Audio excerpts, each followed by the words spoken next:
Students, welcome to class 6. Let's start the very first chapter, locating places on the earth. The size of the earth is very large. It is very difficult to see the whole earth at a time in its true shape and size. Thus, we use models, photographs or maps to see the earth as a whole or part on it. ये जो अर्थ है, इसका जो size है, पृथ्वी है, ये बहुत बड़ी है और पूरे पृथ्वी को हम एक साथ नहीं देख सकते, इसलिए उसकी एग्जैक्ट शेप क्या है और वो किस साइज की है ये हम नहीं पता लगा सकते। इसलिए हम पृथ्वी के मॉडल्स यूज करते हैं या फिर उसके फोटोग्राफ यूज करते हैं या मैप्स यूज करते हैं, जिससे कि हम पृथ्वी को देख सके या फिर पृथ्वी का कोई भाग या हिस्सा देख सके। Globe. The globe is a model of the earth on a small scale. It shows the continents and oceans in their true shapes, true relative sizes, and in true distance direction relationship to one another. Globe क्या है? Globe एक पृथ्वी का model होता है जो कि छोटे स्तर पर बना हुआ होता है।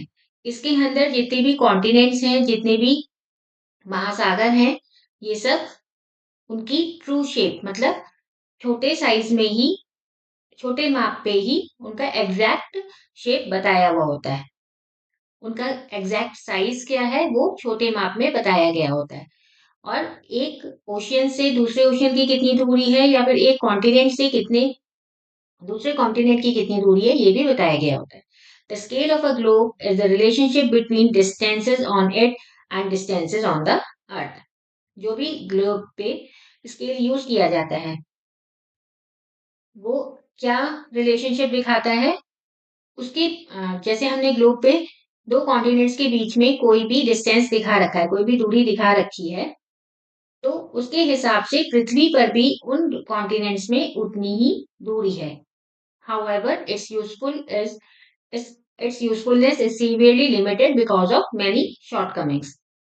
पर जो ग्लोब की है उसके अंदर कुछ कमियां भी हैं, जैसे first only half of a globe can B observe eight a time, क्योंकि जो ग्लोब होता है वो स्क्वायर शेप का होता है, तो इससे आप एक समय पर सिर्फ ग्लोब के आधे हिस्से को ही देख सकते हैं।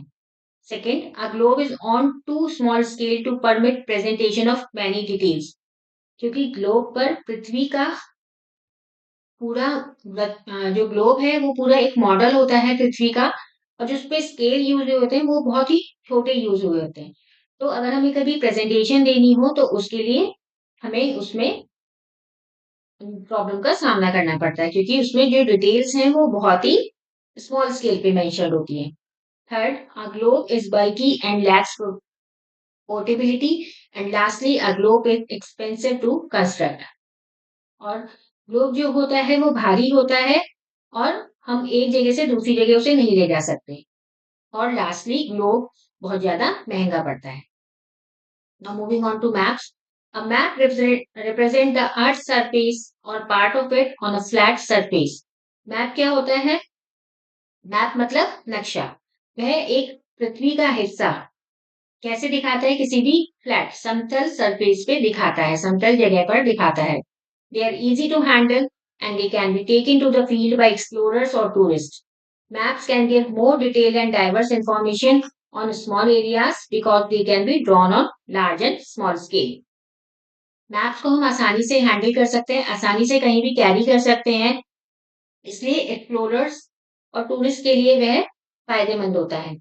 मैप्स में हमें ज्यादा डिटेल इंफॉर्मेशन और अलग तरीके की ज्यादा डिटेल और ज्यादा डाइवर्स इंफॉर्मेशन मिलती है छोटे छोटे हिस्सों के बारे में, क्योंकि मैप्स को आप बड़े स्तर पर भी और छोटे स्तर पर भी बना सकते हैं। Furthermore, maps are easy reproduced in large number, और मैप्स ज्यादा क्वांटिटी में एक साथ बने जा सकते हैं। For all these reasons, a map is most important to the geographical studies. और इसी वजह से मैप एक इम्पॉर्टेंट टूल है जब ज्योग्राफिकल स्टडीज करनी होती है, जब पृथ्वी के बारे में स्टडी करनी होती है, मैप एक इम्पॉर्टेंट टूल है। Advantages of maps. There are number of advantages of using maps.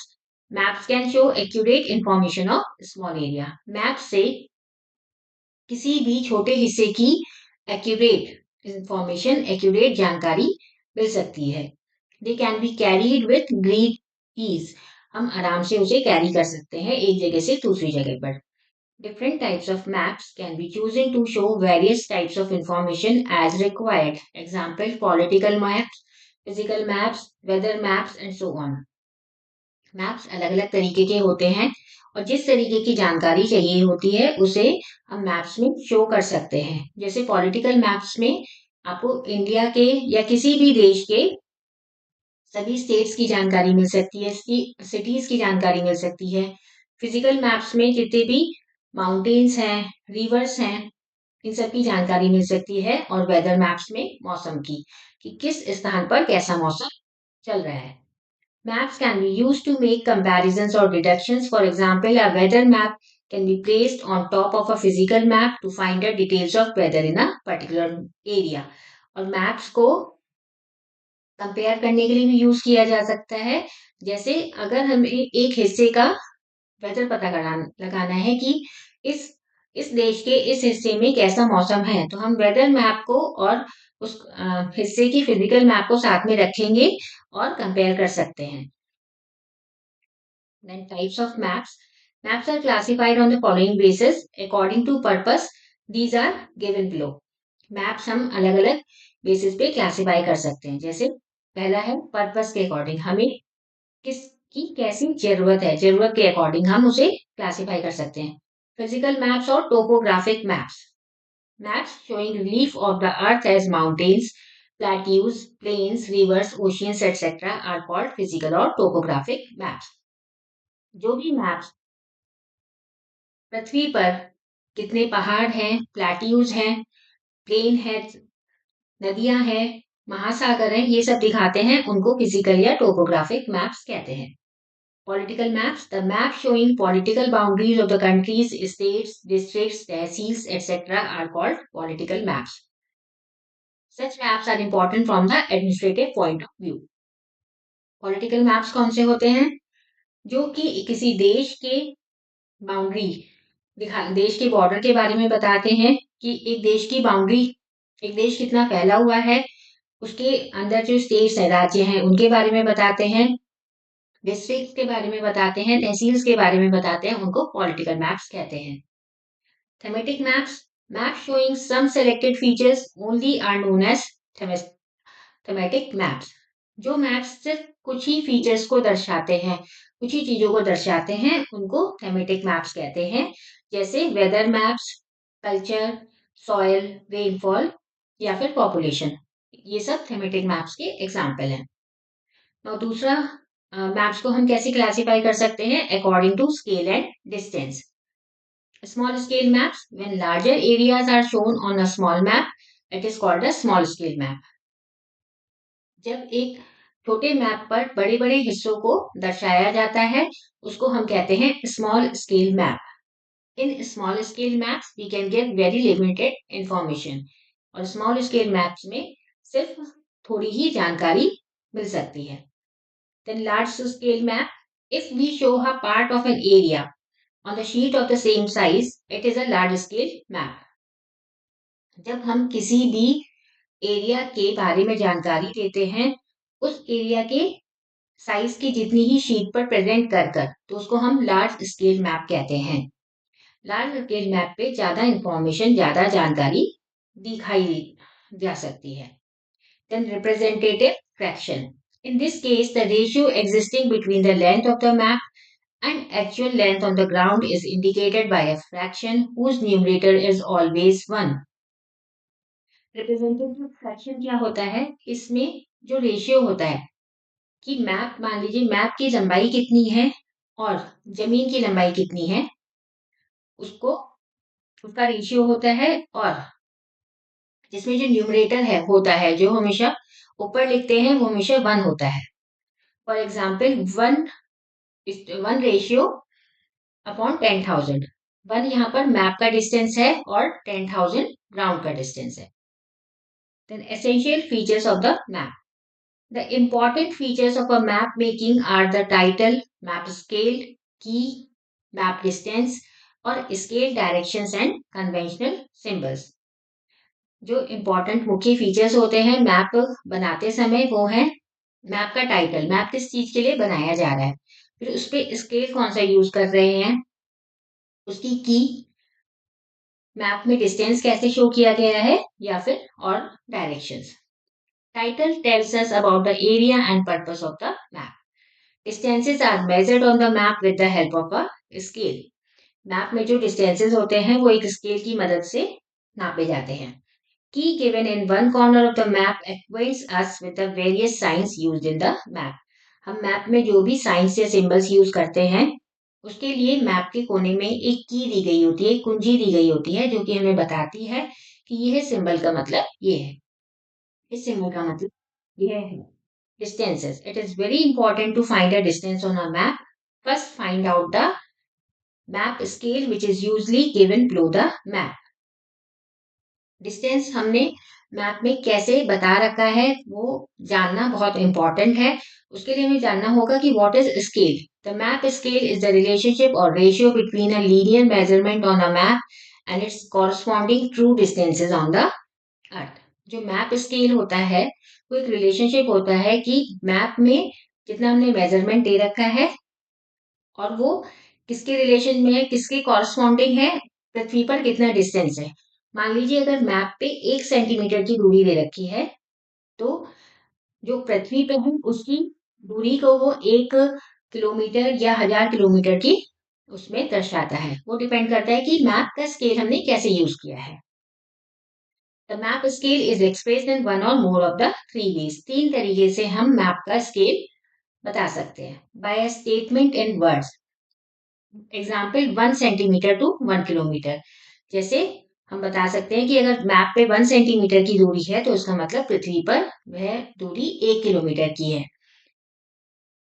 It means 1 centimeter apart on the map is 1 kilometer apart on the Earth's surface. Then second, linear or graphical. When the scale is shown by a line, it is called a linear scale. जब भी scale हम एक line के जरिए जो show करते हैं उसको हम लीनियर स्केल कहते हैं। Then third is directions. A map can be misleading without direction. अगर मैप पर दिशाएं नहीं बताई गई होंगी तो वह गलत इंफॉर्मेशन दे सकता है। So the direction is as important as the scale of the map. Direction is usually indicated on a map by north-south line with north direction represented by an arrowhead. Direction कैसे बताई जाती है map पे? North और south line से, जिसमें बताया जाता है कि जो उत्तर की दिशा है एरो की साइन दर्शाई जाती है। A short line perpendicular to this is drawn to show the east and west direction. और फिर एक लाइन खींची जाती है परपेंडिकुलर इसके, उसको हम पूर्व और पश्चिम दिशा दर्शाते हैं। These are called the cardinal points and written as NESW. और इनको हम कार्डिनल पॉइंट्स कहते हैं जिसको NESW से रिप्रेजेंट किया जाता है। जैसे NESW का मतलब है north, east, south and west. In between cardinal points there are minor directions. और इन कार्डिनल पॉइंट्स के बीच में छोटी डायरेक्शंस होती हैं, जैसे नॉर्थ और ईस्ट के बीच में है नॉर्थ ईस्ट, और फिर ईस्ट और साउथ के बीच में है साउथ ईस्ट। सिमिलरली साउथ और वेस्ट के बीच में है साउथ वेस्ट, और नॉर्थ और वेस्ट के बीच में है north west. Find out the following directions from the figure given below. The direction of the Rahul's house and post office from Rahul's school, and the direction of the community center from the playground. यहाँ पर एक activity दे रखी है, उन्होंने पूछा है कि राहुल का घर और पोस्ट ऑफिस की डायरेक्शन क्या है। राहुल के स्कूल से, राहुल के स्कूल से राहुल के घर और पोस्ट ऑफिस की डायरेक्शन क्या है। तो अगर आप देखेंगे तो दिस इज स्कूल, और राहुल का जो घर है वो है ये है। तो इसका मतलब राहुल का घर किस तरफ है? साउथ की तरफ। और पोस्ट ऑफिस की डायरेक्शन किस तरफ है? पोस्ट ऑफिस यहाँ पर है, तो पोस्ट ऑफिस की डायरेक्शन है नॉर्थ ईस्ट की तरफ। Then Chinese were the first who invented the compass. Now we all use it. Chinese पहले लोग थे जिन्होंने कंपास का इन्वेंशन किया था. The direction are measured clockwise in degrees. North is taken as 0 degree, east is 90 degree, south is 180 degree and west is 270 degree. Direction को clockwise घड़ी जैसे घूमती है उसके अकॉर्डिंग मेजर किया जाता है. नॉर्थ को 0 डिग्री माना जाता है, ईस्ट को 90 डिग्री, साउथ को 180 डिग्री और वेस्ट को 270 degree. Conventional signs and symbols. Symbols used to show various physical and cultural features on the map are known as conventional symbols. जो अलग अलग हम चिन्ह या सिंबल्स यूज करते हैं मैप पे अलग अलग फीचर्स और कल्चर को दिखाने के लिए, उनको हम कहते हैं conventional symbols. These signs and symbols represent natural and man-made features but are reduced in shape and size. ये जो साइंस और सिंबल्स होते हैं ये जो भी पृथ्वी पर नेचुरल चीजें बनी हुई हैं या मैनमेड चीजें बनी हुई हैं उनको दिखाने के लिए बनाए जाते हैं. Apart from conventional signs, different colors are used to show the distributional pattern of land uses on the topo sheets and maps. Conventional signs के अलावा अलग अलग कलर भी यूज किए जाते हैं जिससे मैप पर अलग अलग पृथ्वी के हिस्सों को दर्शाया जाता है. जैसे आप देखेंगे जहां पर मैप में ब्लू कलर होता है वहां पर दिखाया जाता है कि वहां पर पानी है. These are internationally accepted and are given in the following table. ये पूरे वर्ल्ड में ऐसे ही एक्सेप्टेड है. जैसे लैंड यूज कल्टीवेटेड एरिया, जिस एरिया पे जिस जगह पे खेती होती है उसको येलो कलर से दर्शाया जाता है. फॉरेस्ट को डार्क ग्रीन से. ग्रासलैंड जहां पर मैदान है, हरा भरा मैदान है, उसको लाइट ग्रीन से. अनकल्टिवेटेड लैंड जहां पर सिर्फ जमीन है और वहां पर घास फूस नहीं है कुछ भी, उसको ब्राउन से. बिल्डअप एरिया जहां पे बिल्डिंग्स, विलेज, टाउन्स ये सब बना हुआ है उसको रेड से और वाटर फीचर्स को ब्लू से. यहाँ पर कुछ कन्वेंशनल सिंबल्स भी दे रखे हैं. जैसे टेम्पल के लिए आप देखेंगे, चर्च के लिए ये, वेल के लिए एक छोटा सा सर्कल बनाया हुआ है. ऐसी सिमिलरली टैंक के लिए ये कन्वेंशनल सिंबल्स हैं जो हम मैप्स बनाते समय यूज करते हैं. And moving on to sketches. So far we have been talking about drawing maps which are accurate as they have been drawn to specific scales. अभी तक हम मैप्स के बारे में बात कर रहे थे जो कि एक्यूरेट जानकारी देते हैं क्योंकि वो स्केल के माप से बनाए जाते हैं. But we also often draw rough drawings to locate or show places where we need to go. पर कभी कभी हम रफ ड्रॉइंग्स बनाते हैं जिससे कि हम ये पता लगा सकें कि हमें कहाँ जाना है. A rough diagram which is drawn without measuring the distance between the various places is called a sketch. कोई भी एक रफ डायग्राम जो कि हम एग्जैक्ट मेजरमेंट के बिना बताते हैं और किसी जगह का पता लगाने के लिए बनाया जाता है उसको हम स्केच कहते हैं. Suppose you have asked a friend to visit your house and he or she does not know where you live. You may tell him or her how to reach your place by using certain specific routes or you may draw a sketch to help him or her. मान लीजिए आपने अपने दोस्त से कहा कि आपके घर पे वह आए पर उसको आपके घर का नहीं पता, तो आप उन्हें कुछ लैंडमार्क्स या कुछ स्पेसिफिक इंफॉर्मेशन या कुछ स्पेसिफिक सड़क की जानकारी देंगे या फिर स्केच बना के बताएंगे कि आपको ऐसे आपके घर पे पहुंचना है. जैसे ये स्केच का उन्होंने एग्जाम्पल दे रखा है कि पोस्ट ऑफिस से आपको सीधे आना है, then you have to take right turn, फिर से राइट टर्न और फिर राइट टर्न, ऐसे ही घर पर पहुंच सकते हैं. This is the example of sketch. Then plans. Sometimes you want an accurate map. This is especially true when you are looking at a map of a small area like a building. For example, if you were to move into a new house, it will be useful to have an accurate map of the house, which shows the length and breadth of each room, the height of the windows and doors. An accurate map of small area, which shows even minor detail, is called a plan. कभी कभी हमें एक accurate map चाहिए होता है. ये map plans जो होते हैं वो तब यूजफुल होते हैं जब हम एक स्मॉल एरिया के बारे में बात कर रहे हो, जैसे कि किसी बिल्डिंग के बारे में. मान लीजिए आपको किसी नए घर में मूव करना है तो आपको चाहिए कि आपके हर एक कमरे की लेंथ और ब्रेथ कितनी है, कितना बड़ा वो कमरा है, विंडोज की हाइट कितनी है, डोर्स की हाइट कितनी है, तो आपको उसके लिए एग्जैक्ट उसका मेजरमेंट चाहिए होगा उस पर्टिकुलर छोटी जगह का, जो कि छोटी छोटी डिटेल्स भी बताएं, उसको हम प्लान कहते हैं।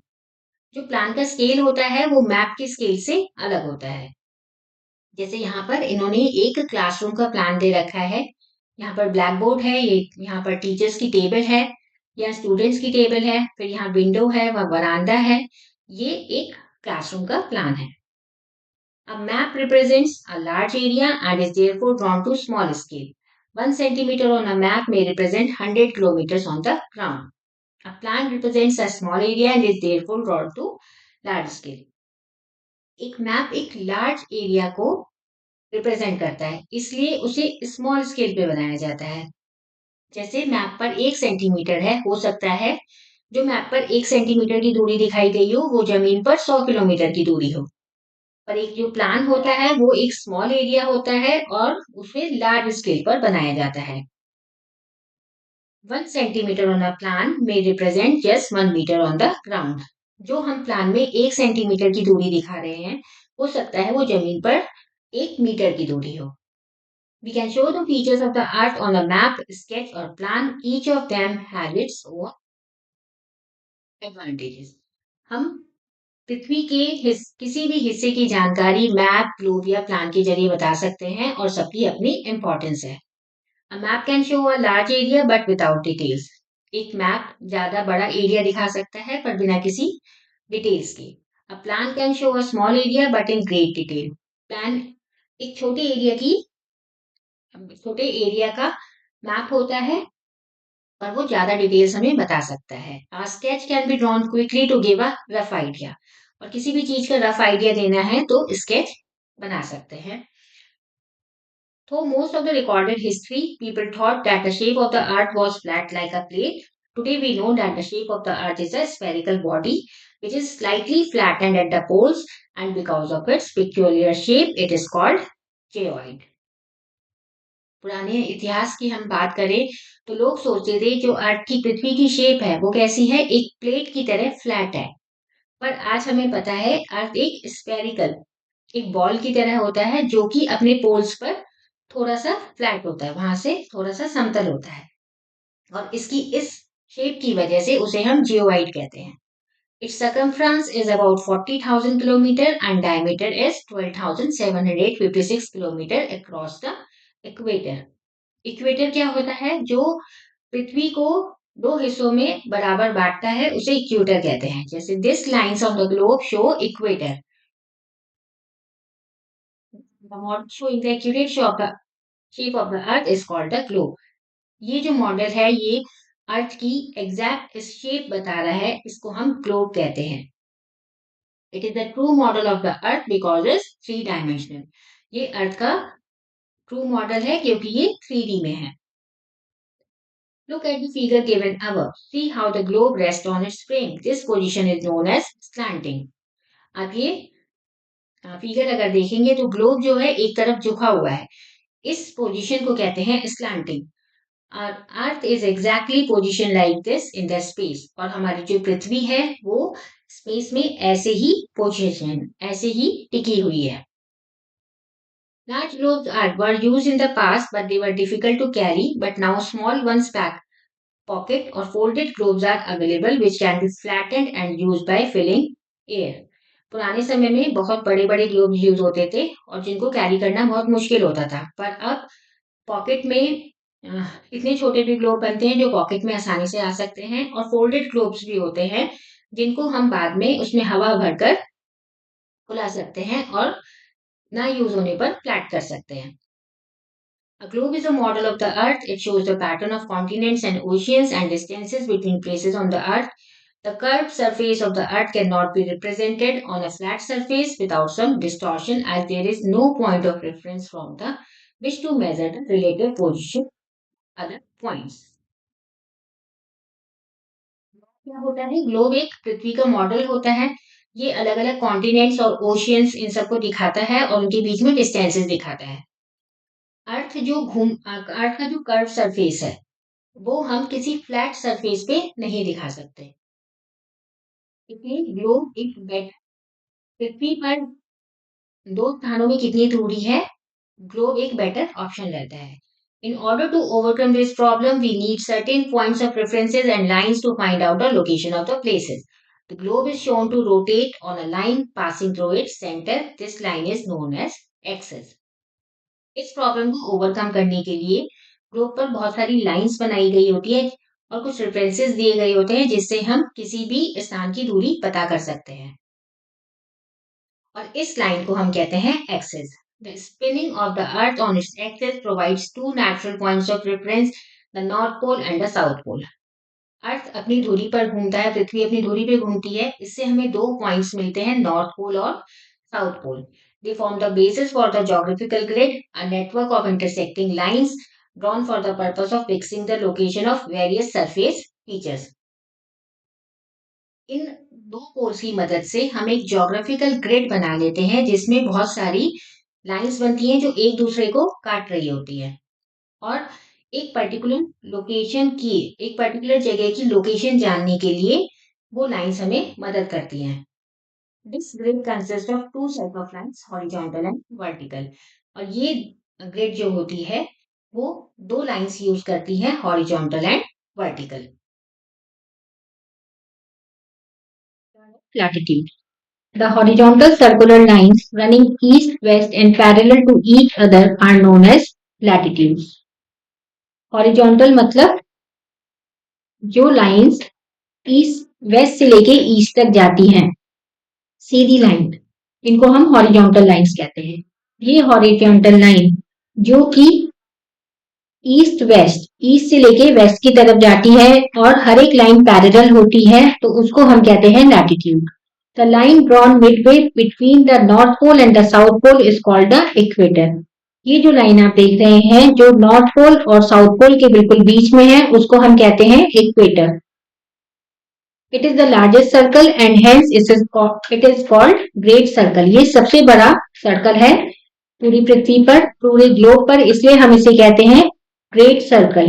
All other parallels get smaller in size in proportion to their distance from the equator towards the poles. जितनी भी पैरेलल लाइंस हैं वो जैसे जैसे पोल की तरफ बढ़ेंगी वैसे वैसे वो छोटी होती रहेंगी. जैसे आप देखेंगे ये लाइन सबसे बड़ी होती है, उसके बाद ये और छोटी हो गई, फिर और छोटी, और यहाँ तक पहुंचते पहुंचते ये लाइन सबसे छोटी हो गई. These imaginary lines running east-west are commonly known as parallels of latitudes. और इन सभी लाइंस को हम parallel of latitudes कहते हैं. These are measured in degrees. The value of equator is 0 degree north and the latitudes of poles are 90 degree north and 90 degree south. इनको हम degrees में major करते हैं, इनको हम डिग्रीज में मापते हैं. इक्वेटर की जो वैल्यू है वो 0 डिग्री नॉर्थ होती है और पोल्स की जो मेजरमेंट होती है, डिग्री होती है, वो है 90 डिग्री नॉर्थ और 90 degree south. Any circle contains 360 degree. The equator furnishes a baseline at all points 90 degree from the pole. कोई भी सर्कल, जो भी सर्कल बना हुआ है, चाहे इस लाइन से चाहे इस लाइन से, सबका मेजरमेंट 360 डिग्री ही आएगा. Then the distance from the equator to either of the poles is 1/4 of a circle round the earth. It will be measured 1/4 of the 360, that is 90 degree. अगर हम ये देखेंगे कि इक्वेटर का distance north pole या south pole से कितना है तो मेजर किया जाएगा पूरे अर्थ का जो मेजरमेंट है उसका 1/4. पूरे अर्थ का मेजरमेंट कितना है 360 डिग्री. जब हम उसको 4 से डिवाइड करेंगे तो that will come out to 90 degree. तो इसलिए नॉर्थ पोल और साउथ पोल का जो मेजरमेंट होता है वो है वह 90 degree north and 90 degree south होता है. Then parallels of latitude. On a globe, we see a number of circles all running parallel to the equator. The distance of a place north or south of the equator is measured by an angle. एक globe में हम बहुत सारे circles देखते हैं जो कि equator के पैरेलल होते हैं. जैसे आप देखेंगे इक्वेटर के पैरेलल ये सर्कल एंड दिस सर्कल. इनका जो डिस्टेंस होता है वह हम कैसे मेजर करते हैं, एक एंगल के जरिए. This angle of latitude of that place These circles are called parallels. और इन सर्कल्स को हम पैरेलल्स कहते हैं. The parallels of latitudes in the northern hemisphere are labeled north with their values in degrees. जो northern hemisphere में parallels होती हैं उनको हम नॉर्थ से लेबल करते हैं और parallel of latitudes in southern hemisphere उनको हम एस से लेबल करते हैं. This avoids confusion. इससे कंफ्यूजन अवॉइड होता है. जैसे इक्वेटर से जो ऊपर की तरफ है उनको हम नॉर्थ से लेबल करते हैं और इक्वेटर से जो नीचे की तरफ है उनको हम साउथ से लेबल करते हैं, एस से लेबल करते हैं. There are 4 important parallels of latitudes. 4 parallel of latitudes होते हैं.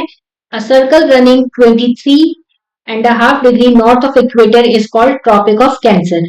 एक सर्कल जो 23 डिग्री नॉर्थ इक्वेटर के 23 डिग्री नॉर्थ की तरफ चल रहा है उसको हम कहते हैं ट्रॉपिक ऑफ कैंसर. इसको हम ट्रॉपिक ऑफ कैंसर कहते हैं. Then the similar one in the southern hemisphere is 23.5 south and called tropic of capricorn. Tropic of cancer north में होता है और ट्रॉपिक ऑफ कैप्रिकॉर्न साउथ में होता है. इसकी डिग्री भी सेम ही रहती है. फर्क ये नॉर्दर्न में नॉर्थ पोल की तरफ है तो ये यहाँ पर हम एम लिखेंगे और ये सदर्न हेमिस्फीयर में तो हम यहाँ पर एस लिखेंगे. The Arctic Circle is situated at 66.5 degree north. जो आर्कटिक सर्कल है वो नॉर्थ में है और इसका जो डिग्री है वो है 66.5 डिग्री नॉर्थ. और एंटार्क्टिक सर्कल साउथ में स्थित है और इसकी जो डिग्री है 66.5 degree south. Then heat zones of the earth. With the help of latitudes, we can very easily form an idea of the temperature of a place and divide the earth into different heat zones, which are as follows. Latitude की help से हम किसी भी जगह का temperature आसानी से पता लगा सकते हैं और इसलिए हम अर्थ को हीट जोन्स अलग अलग हीट जोन में डिवाइड कर सकते हैं. जैसे आप इस इमेज में देखेंगे सबसे ऊपर फ्रिजिड जोन है. Then this is north temperate zone, this is torrid zone, this is south temperate zone and this is frigid zone. The hot और the torrid zone it lies between the tropic of cancer and the tropic of capricorn. आप देखेंगे tropic of cancer ऊपर है और tropic of Capricorn नीचे है. इसके बीच में जो ये एरिया है इसको हम कहते हैं टॉर्रिड जोन. टॉर्रिड जोन इक्वेटर के पास होता है इसलिए यहाँ पर सबसे ज्यादा गर्मी होती है. This zone lies between 0 to 23.5 degree north and 0 to 23 degree south of the equator. The sun shines directly overhead twice a year and the sun rays are never very oblique. Therefore, this zone receives maximum insolation and is the warmest of all temperature zones. क्योंकि ये zone equator के पास है इसलिए यहाँ पर सबसे ज्यादा गर्मी रहती है. Then the temperate zone. In the north and the south of the torrid zone, it lies between the Tropic of Cancer and the Arctic Circle in the northern hemisphere and between the Tropic of Capricorn and the Antarctic Circle in the southern hemisphere. यहाँ पर आप देखेंगे Arctic circle और tropic of cancer के बीच में जो ये area है इसको हम कहते हैं टेम्परेट जोन. जो नॉर्थ में है उसको हम कहेंगे नॉर्थ टेम्परेट जोन और ट्रॉपिक ऑफ कैप्रिकॉर्न और ट्रॉपिक ऑफ कैप्रिकॉर्न और नॉर्थ साउथ पोल के बीच में जो ये एरिया है फ्रिजिड जोन के बीच में जो एरिया है इसको हम कहेंगे south temperate zone. It lies between 23.5 north to 66.5 degree north and 23.5 degree south to 66.5 degree south. यहाँ पर हम मेजरमेंट पता लगा सकते हैं. जो 23.5 डिग्री नॉर्थ से लेके ये जो एरिया ये हमारा नॉर्थ टेम्परेट जोन है और 23.5 डिग्री साउथ से लेके 66.5 डिग्री साउथ तक ये एरिया हमारा साउथ टेम्परेट जोन है. The amount of heat received goes on decreasing towards the poles. The sun is never overhead in this zone. It is neither very hot in summer nor very cold in winter. It is therefore called the temperate zone. यहाँ पर जैसे जैसे सन की heat जो है वो जैसे जैसे फ्रिजिड जोन की तरफ जाएगा तो वैसे वैसे सन की हीट कम होती रहेगी. यहाँ पर ना तो ज्यादा गर्मी होती है और ना ही ज्यादा सर्दी क्योंकि सन बिल्कुल ओवरहेड सर के ऊपर नहीं निकलता है. सन की हीट एकदम सर के ऊपर मतलब एकदम हमारे एरिया पे डायरेक्ट नहीं पड़ती है इसलिए इसे टेम्परेट जोन कहा जाता है. The pole or the frigid zone. It lies between the Arctic Circle and the North Pole in the northern hemisphere and the Antarctic Circle and the South Pole in the southern hemisphere. Frigid zone Arctic circle और north pole के बीच में जो area है उसको हम frigid zone कहते हैं। ऐसे ही साउथ पोल और एंटार्क्टिक सर्कल के बीच में है उसको हम कहते हैं frigid zone, south frigid zone. It is the coldest part of the earth where the sun rays are always most only. ये सबसे ज्यादा ठंडा क्षेत्र है पृथ्वी का क्योंकि यहाँ पर सन की रेज बहुत कम पहुंच पाती हैं।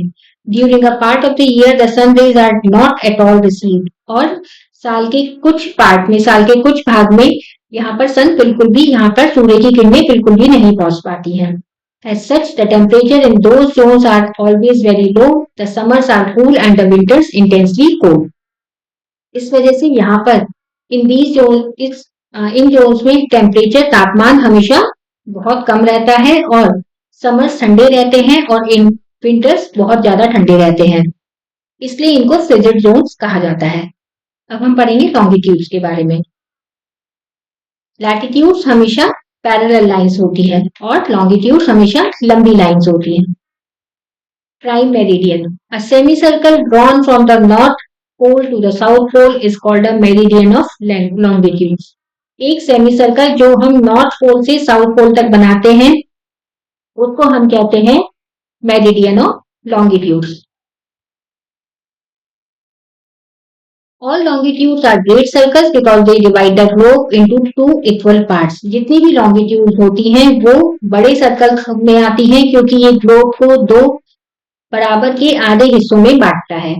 The longitude passing through Greenwich British Royal Observatory at Greenwich, a place few kilometers east of London in UK, is stated as the prime meridian. जो longitude Greenwich British royal observatory के पास से गुजरती है, जो कि लंदन, यूके में London में स्थित, लंदन से कुछ किलोमीटर दूरी पर स्थित है, उसको हम कहते हैं prime meridian. It is stated as 0 degrees meridian and all the other meridians are counted with reference to this meridian. इस मेरिडियन को हम 0 डिग्री मेरिडियन कहते हैं और उसके बाद की जो भी बराबर की मेरिडियंस होती हैं उसको हम उसके हिसाब से कैलकुलेट करते हैं। This is prime meridian. आप देखेंगे ये जो 0 डिग्री है ये प्राइम मेरिडियन है। The prime meridian divides the earth into two equal halves, the eastern hemisphere and the western hemisphere. जो प्राइम मेरिडियन है वो पृथ्वी को दो भागों में बांटती है, पूर्व हेमिस्फीयर और पश्चिम का hemisphere. From this meridian the other meridians are numbered east and west up to 180 degree. और इस मेरिडियन से जो बाकी की मेरिडियंस है उनको 0 डिग्री से 180 डिग्री तक मेजर किया जाता है। जैसे आप देखेंगे यहाँ पे 0 डिग्री, देन ये 30 डिग्री है, फिर ये 60 डिग्री, ये 90 degree, 120 degree and 150 degree and then 180 degree. Geographical grid. The parallels and the meridians cut each other at right angles making a grid. जितने भी पैरेलल और मेरिडियन होती हैं वो एक दूसरे को राइट एंगल पर काटती हैं क्योंकि ये एक ग्रिड बना देती हैं। लॉन्गिट्यूड, लैटिट्यूड्स और लॉन्गिट्यूड्स एक ग्रिड बनाती हैं जो कि हमेशा राइट एंगल पर मिलती हैं। A grid is an important tool of survey for locating a place और pinpointing a dot on a graph.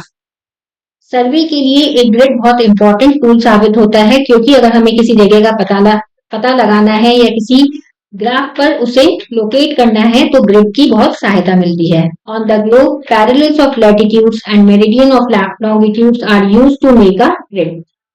Globe पर पैरेलल ऑफ लैटिट्यूड और मेरिडियन ऑफ लॉन्गिट्यूड से ग्रिड बनती है। Observe figure C carefully.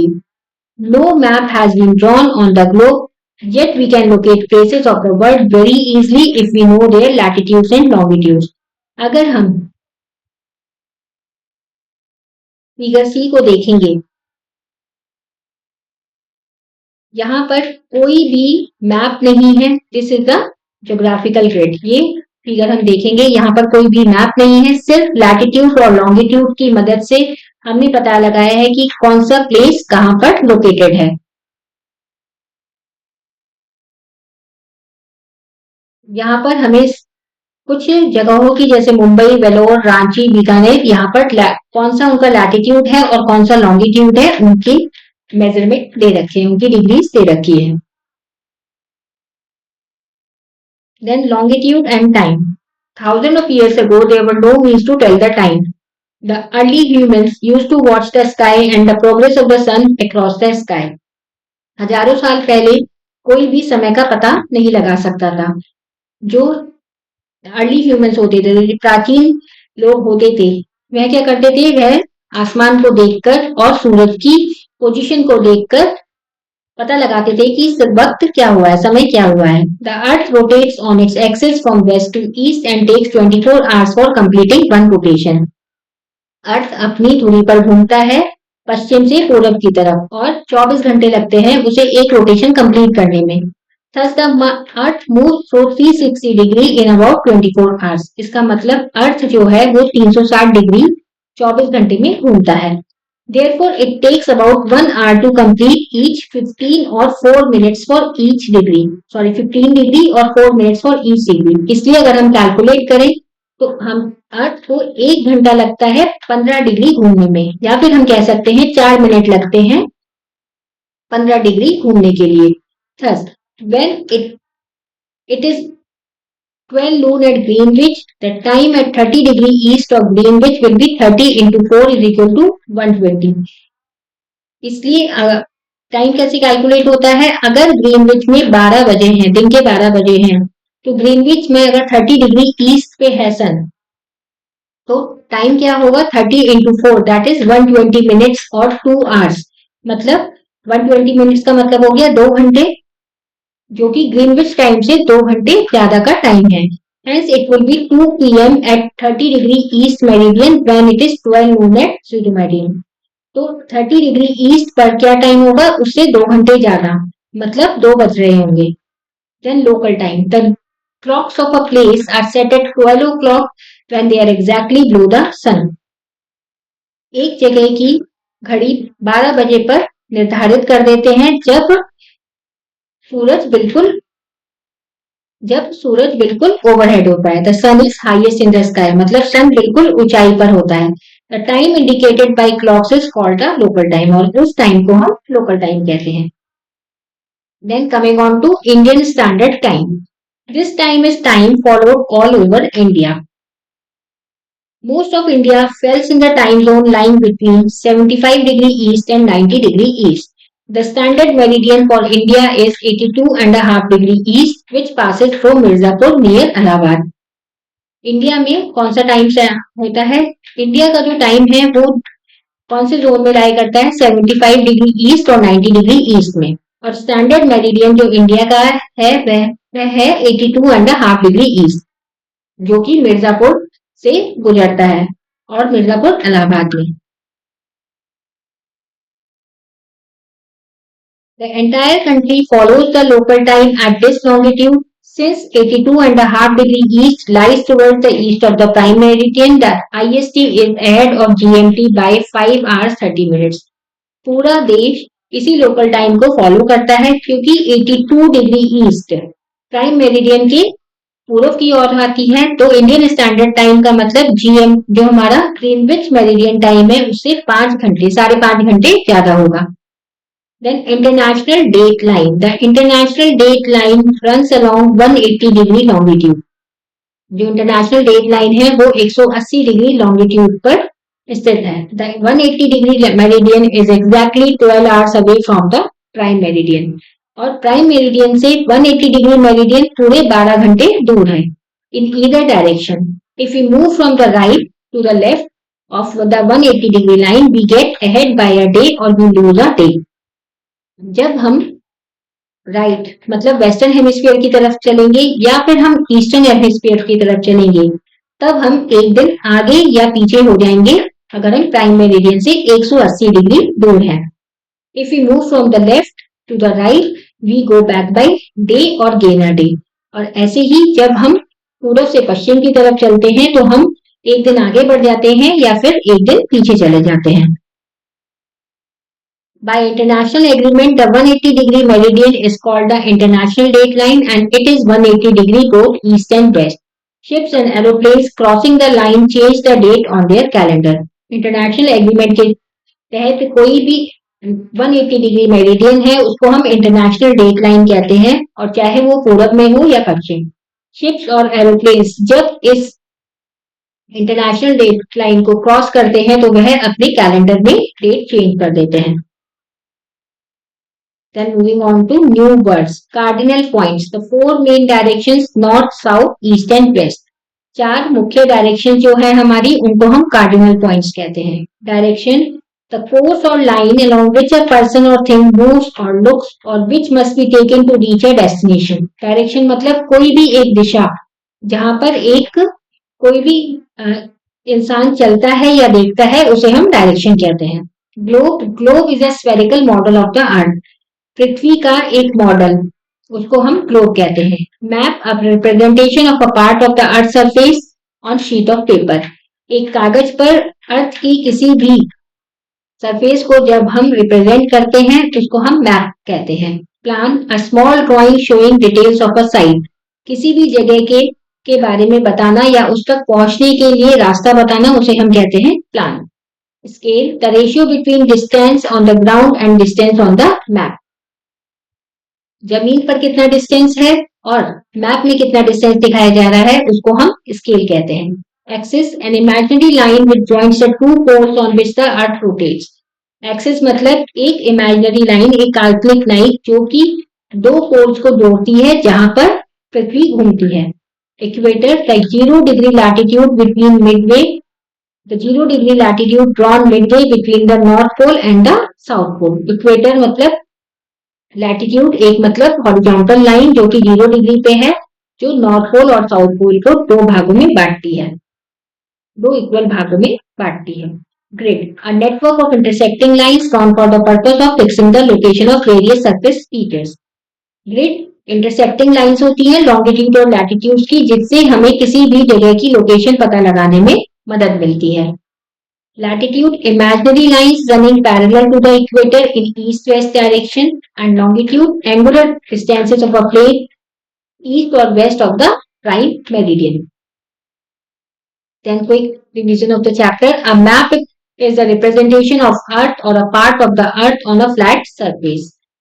Most maps have a scale, a north arrow, and a legend. Scale shows the ratio between the distance on a map and the distance on the surface of the Earth. There are cardinal directions and intermediate directions. Legend is the key to the symbols used in a map. The world is divided into three heat zones, torrid zone, temperate zone and frigid zone. The angular distance east or west of the prime meridian is called longitude. By using latitudes and longitudes, the location of a place on the globe can be easily found.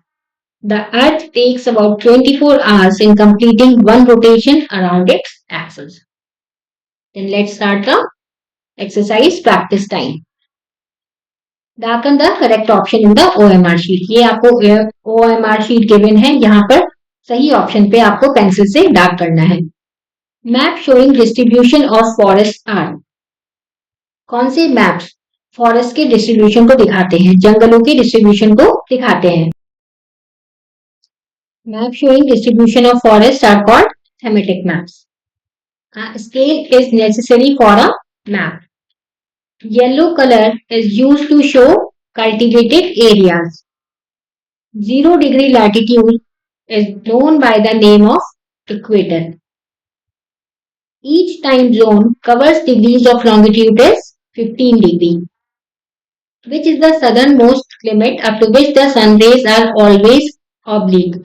कौन सी southern most limit है? North में हमारा Arctic Circle है और south में Antarctic Circle, तो southern most limit है Antarctic Circle. Question number B, fill up the blanks. The globe shows dash of the earth correctly. Globe क्या शो करता है? Model of the earth correctly. Dash map show selected features only. कौन से map selected features दिखाते हैं? Thematic map shows selected features only. Then dash is an instrument to find the direction of a place. Compass.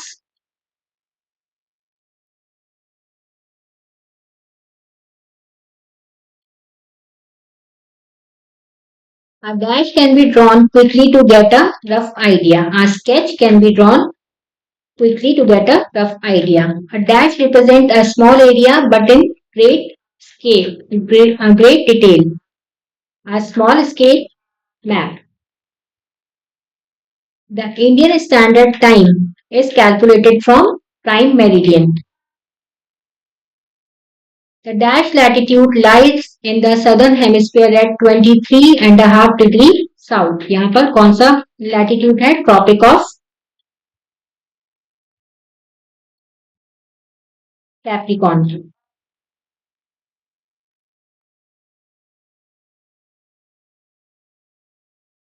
The equator divides the earth into two equal halves. The value of dash is 23.5 degree north. यहाँ पर है Tropic of Cancer. The parallel of 66.5 degree south is called the Antarctic Circle.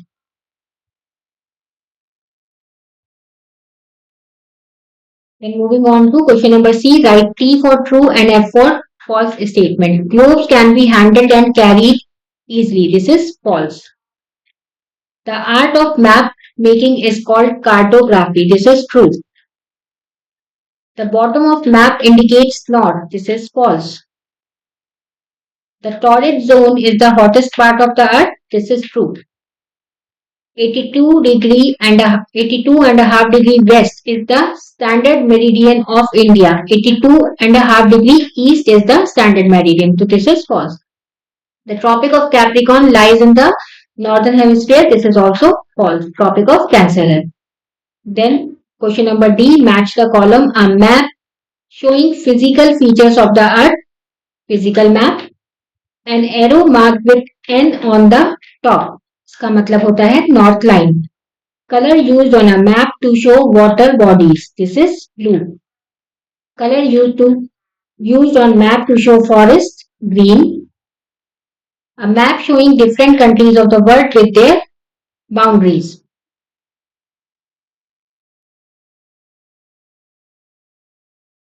This is political map. Very short answer type questions. Name the map which shows the boundaries of countries. This is political map.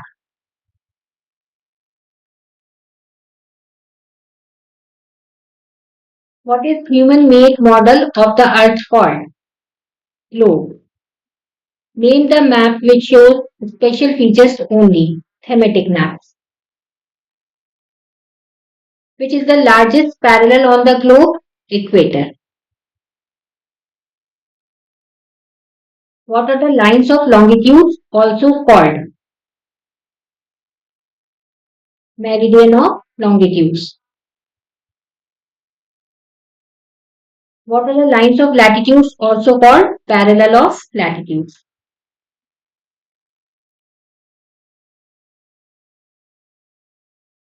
Question number F, short answer type questions. How are map useful to us? Maps हमारे लिए कैसे फायदेमंद है? Map हमारे को कैसे फायदा देते हैं या यूजफुल है?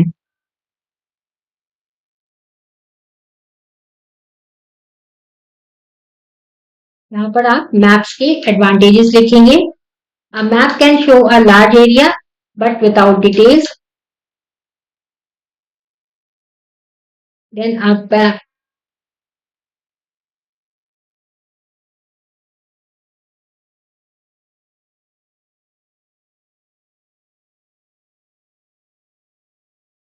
सॉरी आप यहाँ से शुरू करेंगे पेज नंबर 5 से. Advantages of maps. There are a number of advantages of using maps. Maps can show accurate information of a small area. They can be carried with great ease. Different types of maps can be chosen and maps can be used to make comparison and detections.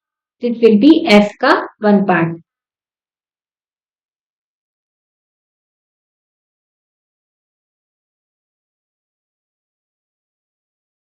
Mention the disadvantages of using globes. Question number 2.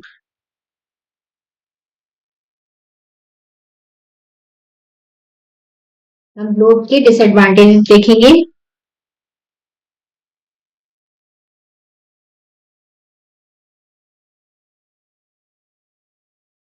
Globe की जो disadvantages हैं, first only one half of a globe can be observed at a time, then second a globe is on to small scale to permit presentation of many details, and a globe is bulky and lacks portability. This is the answer to F. Question number 2.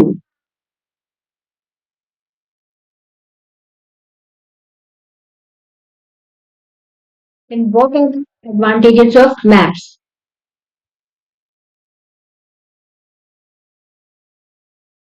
Maps के आपको advantages of maps आप पहले ही बता चुके हैं. What are the advantages of maps, यहाँ पे यही सेम आंसर आएगा. Then what is globe, globe की डेफिनेशन यहाँ पर लिखेंगे. क्वेश्चन नंबर 4 है, this the globe is the model of the earth on a small scale. It shows the continents and oceans in their true shapes, true relative sizes, and in true distance relationship to one another.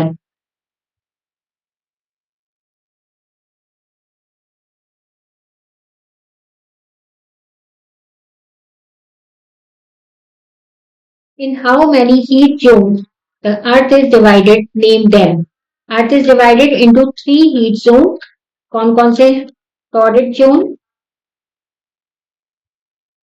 temperate zone, and frigid zone.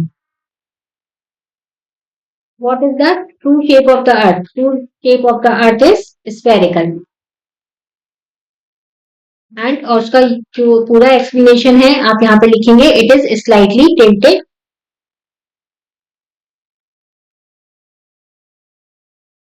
From north and south pole. Then long answer type questions. Question number G. What are the components of a map? Explain one of them. अब हम यहाँ पर components of map के बारे में पढ़ेंगे.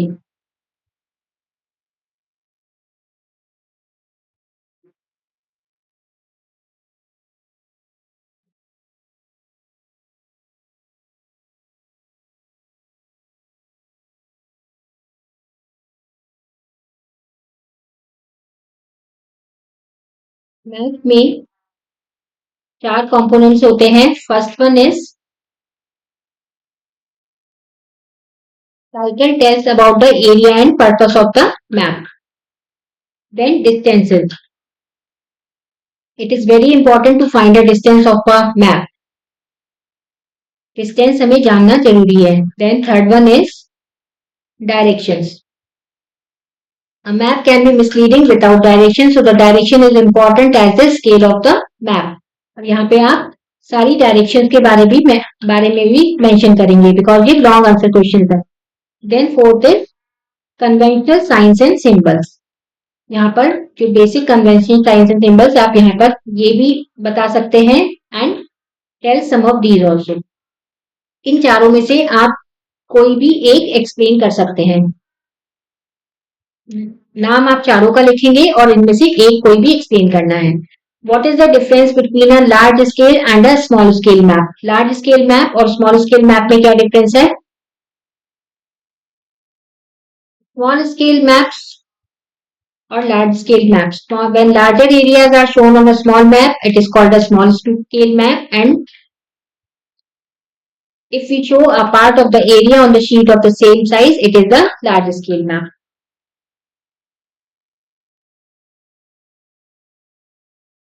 What are conventional symbols? How do they help in reading maps? इसमें जब हमने maps में जो क्वेश्चन किया था उसके जो 4 कंपोनेंट्स पढ़े थे उसमें जो लास्ट कंपोनेंट है उसके बारे में हम यहाँ पर लिखेंगे. Differentiate between parallels of latitudes and meridian of longitudes. इसमें हम latitudes और longitudes के बारे में बताएंगे.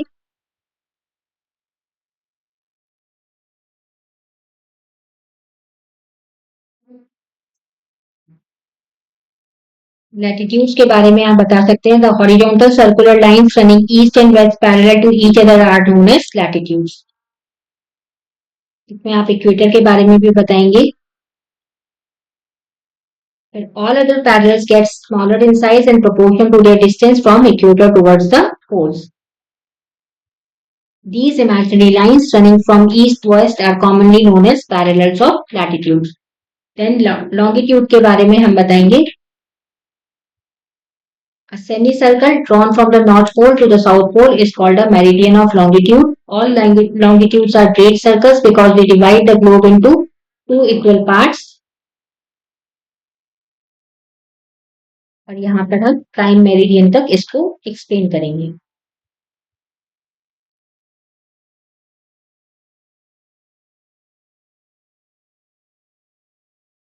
What is the standard meridian of India? Why it is taken as standard meridian?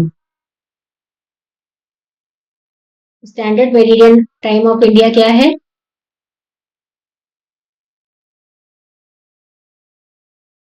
The entire country follows the local time at this longitude. 82.5 degree east lies towards the east of prime meridian. The Indian standard time is ahead of GMT by 5 hours 30 minutes.